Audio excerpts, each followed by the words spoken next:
तो शीशा रखा गया, मान ये कह रहे हैं हमारे चेहरे भी साफ नहीं दिख रहे थे, ये आरोप लगाए हैं। और इस पर भी एक तरह से आरोप की राजनीति चल रही है। मुलाकात के बाद हमारे सहयोगी जतिन हमारे साथ जुड़ रहे हैं, उनका रुख करेंगे। जतिन, आप हमें सुन पा रहे हैं?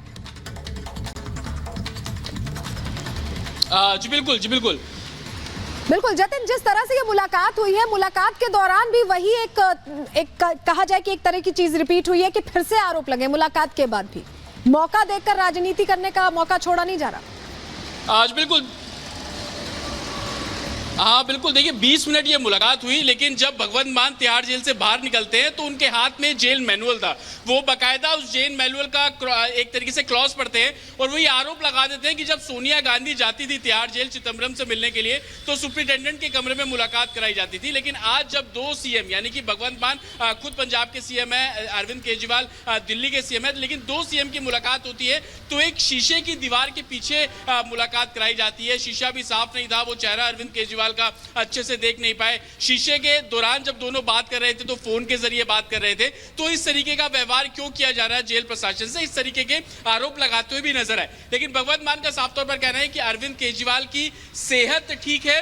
वो जो भी भगवंत मान से बात कर रहे थे तो इंडिया अलायंस किस तरीके से प्रचार करेगा उसको लेकर बात कर रहे थे। लेकिन आरोप प्रत्यारोप निकलने के बाहर से ही शुरू हो गया और इस तरीके के एलिगेशंस लगा दिए गए कि पहले जिस तरीके से कराया जाता था, इस बार आम आदमी पार्टी के साथ एक अलग तरीके से व्यवहार जेल प्रशासन कर रहा है। लेकिन जेल प्रशासन का साफ तौर पर कहना है कि अगर आप जेल के अंदर आते हैं तो आपको जेल मैनुअल का पालन करना पड़ेगा।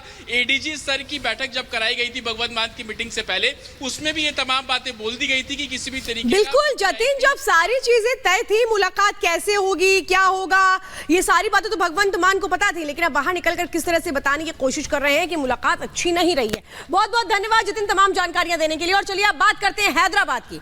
हैदराबाद में एआईएमआईएम नेता अकबरुद्दीन ने बीजेपी उम्मीदवार माधवी लता पर बड़ा हमला बोला है। वो ये कह रहे हैं कि ये तो अभी बच्ची हैं, जो करना है कर ले।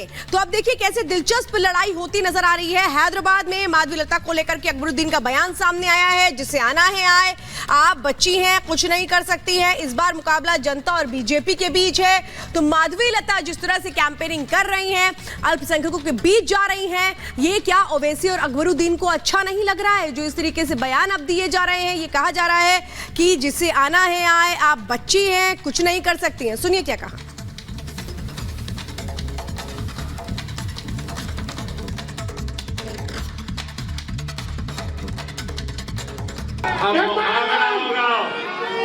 आ जाओ, जिसको आना है आ जाओ, जो आता है आ जाओ।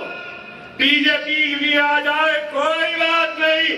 बीजेपी के पालकड़े आ रहे, बच्चे वो भी आ जाए, कोई बात नहीं। रेड्डी आ रहे, आ जाए, कोई बात नहीं। राम आ जाए, कोई भी आ जाए, जिसको आना है आ जाए। मुकाबला आप में और उनमें है, मुकाबला हम में और उनमें। देखते हैं किसमें कितना दम। सालार कहते थे ना, बड़े बड़े पहलवान आए, आ जाओ, जिसको आना है आ जाओ, तैयार है।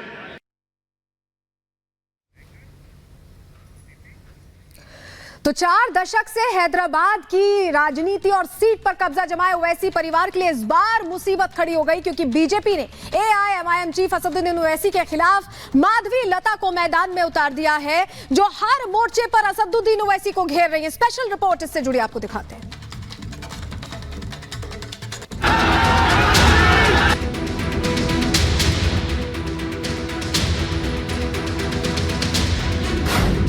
हैदराबाद लोकसभा सीट पर 4 दशक से ओवैसी परिवार का कब्जा है, लेकिन अब उस सीट के पाए हिलने लगे हैं।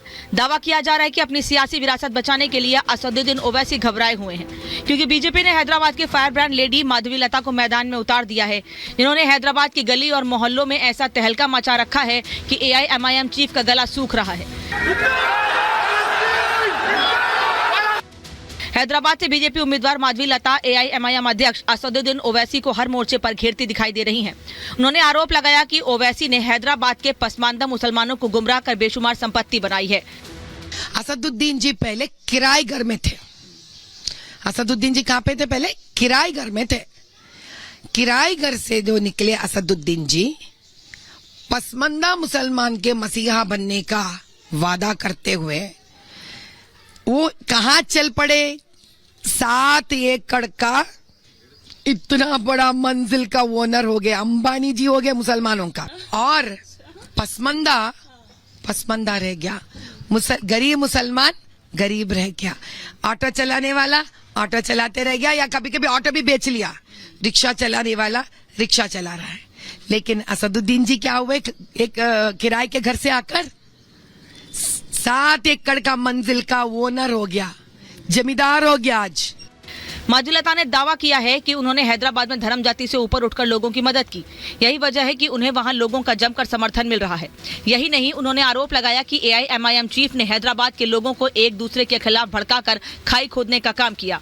यही नहीं, माधवीलता ने आरोप लगाया कि दूसरे धर्मों को अपशब्द बोलकर अपना राजनीतिक हित साध रहे हैं। अब की बार हिंदुओं को भी हम न्याय दिला के रहेंगे, मुसलमानों को भी न्याय दिला के रहेंगे। खास कर उन सारे SC ST और गरीब मुसलमान बच्चों के लिए, औरतों के लिए, हिंदुओं के लिए हम न्याय दिला के रहेंगे। ये जो मजहब का नाम लेकर भड़का कर नन्हे मुन्ने बच्चों को, नौजवान को असदुद्दीन जी जो भड़काते हैं ना, अभी सही नहीं है। हर बच्चा इस देश का है और हर बच्चा का हक बनता है इस देश में उसको हर सहूलत मिले, और इसके बीच में मजहब नहीं आना चाहिए। ये हर बच्चे का हक है इस देश में। बीजेपी के fire brand lady Madhavi Latha Asaduddin Owaisi को हर मुद्दे पर घेरने की कोशिश कर रही हैं। उन्होंने दावा किया है कि ओवैसी चुनाव जीतने के लिए कांग्रेस के साथ खिचड़ी पका रहे हैं, जिस वजह से असदुद्दीन ने चुप्पी साध रखी है। यहां तक कि माधवीलता का आरोप है कि इसलिए ओवैसी बोगस वोट को लेकर लगाए गए आरोपों का भी सीधा जवाब नहीं दे पा रहे हैं। जब तक लोगों का कदर करना कोई भी पॉलिटिशियन, राजनीतिज्ञ नहीं जानता है तो खिचड़ी बनाना ही जानता है। वो जो लोगों के सुख दुख जानने की कोशिश करता है उसको तो खिचड़ी पकाने की जरूरत ही नहीं पड़ता है। हम किसी से खिचड़ी नहीं पकाते हैं। तो बताइए, पूरे बोगस वोट है उसमें। अगर आप वेबसाइट पे जाएंगे, आप टाइप मारेंगे तो निकलेंगे 2-2, 3-3, एक ही बंदा के ऊपर 2-2 वोटा निकलेंगे। आप तो वो कह रहे हैं कि आप शिकायत करिए। हाँ, हमने किया है। उन्होंने कौन होते बताने वाले? अरे बता भी देते हैं तो हम चुप बैठे नहीं है। अब की बार हर पार्टी आती है और चुनाव से पहले इस तरह की बात करते हैं, मगर रियलिटी तो कुछ और ही है। और इस तरह की बात करने से आप हैदराबाद की इलेक्टोरेट को, जिसमें बैकवर्ड क्लास के हमारे भाई हैं, दलित भाई हैं, अल्पसंख्यक समाज, मुसलमान हैं, क्रिश्चियन हैं, उनकी आप तौहीन कर रहे हैं। हैदराबाद में माधवीलता के उम्मीदवार बनाए जाने के बाद वहां की जनता में उत्साह देखने को मिल रहा है और ये पहली बार है कि जनता विकास के मुद्दे पर वोट करने की तैयारी कर